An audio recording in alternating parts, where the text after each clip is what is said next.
I wasn't born in 1984, and I can't even imagine. But just hearing these stories is and it's just so disheartening after everything that has happened in our own country. There still are people who are trying to cause this divide and distrust among all of us.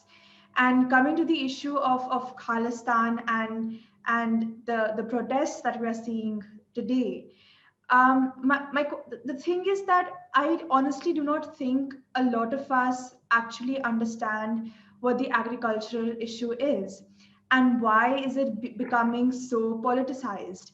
If you could please tell us what is exactly happening. We have not really seen any prominent political party in these protests. So who is it that is behind all of this chaos that is here in our own country? Okay. Well, just you need to go back in time. I'll take you around 1970s. Okay. So this is the time when there were prominent farm leaders, Chaudhry Charan Singh and Chaudhry Mahendra Singh Takayat. So Chaudhry Mahendra Singh Tikait started organizing farmers and farm unions, and they started to actually create unions. And finally, in about 85, 86, they formed Bharatiya Kisan Union. And that is when they actually got a lot of strength and a lot of support from a lot of farmers across the country. But I should mention one thing very clearly from 1970s. It was very clear that what was required for the farmers was to one, fix a price for the crops themselves. Number two, they need to have freedom to sell their crops any way they wish to sell. And you can verify this. I know of this because I've seen this happen.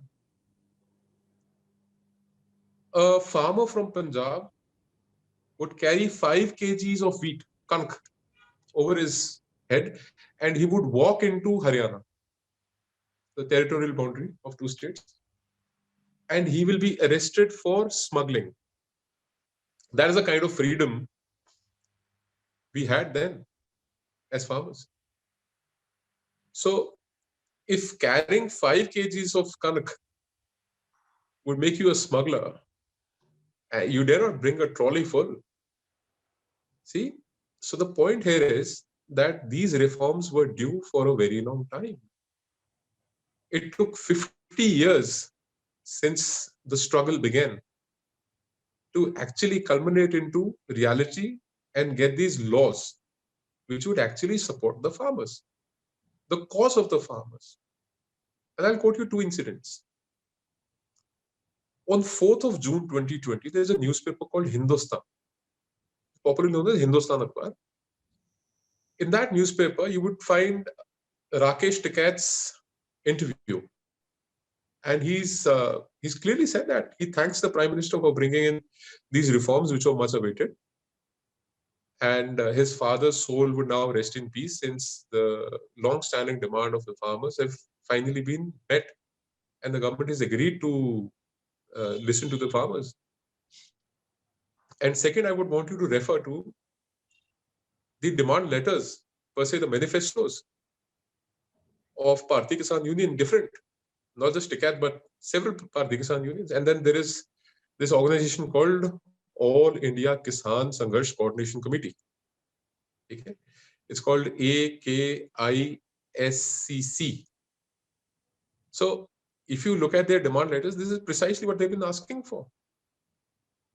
And then go back and refer to the manifesto of Congress Party for Punjab 2017 and for 2019 elections, subhead 11, section 7, subhead 11, Krishi, Kisan or Khet Mazdoor. They have promised to abolish APMC. They've promised to give farmers a alternative mandi or alternative market to sell. So whenever you bring a reform, also I must tell you before I go on the reform part, you must be knowing about the reforms in 1991 by PV Narasimha Rao for industries, the liberalization per se. Mhm. So that's when our GDP started to grow. That's when we started to come back on track, Right. because we had foreign direct investment, we had disinvestments, we had people investing in R&D, we had people investing in industries, and then it all began. The industries became the growth engine of this country, but nobody bothered to think about the farmers. And for good 8 years, the Swaminathan Commission report was being sat on by the chairman Bhupender Hooda himself. So these people now are crying foul that these laws were never demanded for, they were never asked for. So this has been a demand for 50 years. And for good 20 years, there have been separate select committees in the parliament. There have been different committees headed by several chief ministers. There have been committees, reports of Swaminathan, and then the chief ministers heading those commissions. They've all submitted their reports. And on the basis of their recommendations, these new laws were brought in. And people say that, yes, contract farming was in vogue. Yes, it was in vogue, but the rights of the farmer was not protected. Now it is being protected. Nobody can touch your land. Your land, nobody can mortgage your land. Nobody can put a lien on your land per se. कोई आपकी जमीन पे रहन नहीं रख सकता. Your land is safe. The contract is only for the fasal, for the crop, and crops are insured. And somebody gets into a contract with you, the first thing he'll do is insure the crop, because it's his loss eventually. There is no provision for penalizing the farmer. I mean, if Congress could have done something better, the opposition collectively could have done something better. They should have brought it when they were in power, or when they promised such laws. I mean, they should have given a draft law that this is what we propose to bring. But that doesn't happen. So my point is that there is a lot of misinformation that is being spread, and that misinformation is being spread from within, and it's being supported from the outside. I'm sure you would have seen the Greta toolkit as it's being called out now, and the sort of people who are supporting this.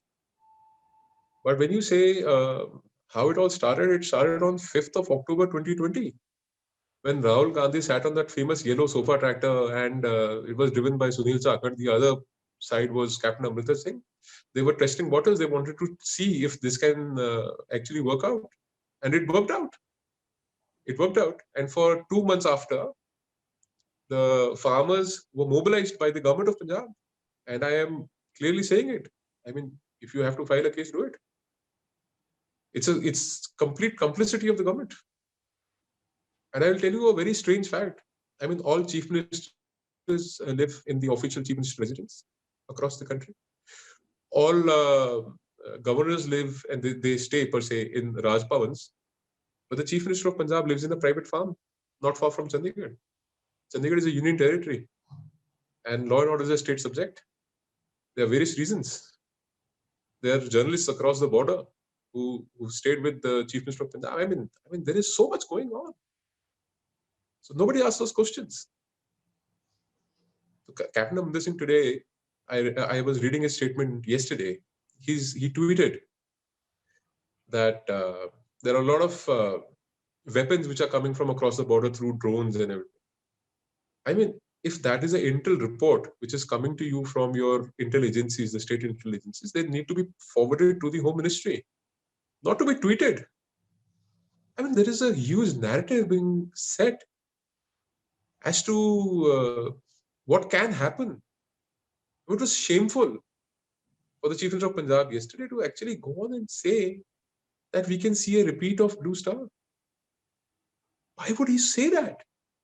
So there is, what my point here is conclusively, that there is political complicity, there is connivance of political powers into snowballing this protest into an international protest.